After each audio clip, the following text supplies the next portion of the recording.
పెట్టి చూస్తూ ఉంటే ఈ జన్మకి ఇది చాలు అనిపిస్తోందే.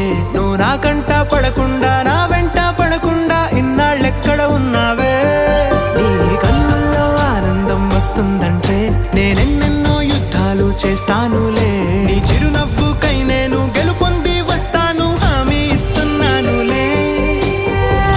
ఒకటో ఎక్కం కూడా మరచిపోయేలాగా ఒకటే గుర్తొస్తావే. నేను చూడకుండా ఉండగలనా. నా చిలిపి ఎల్లర్లు నా చిన్ని సరదాలు నీలోను చూశానులే.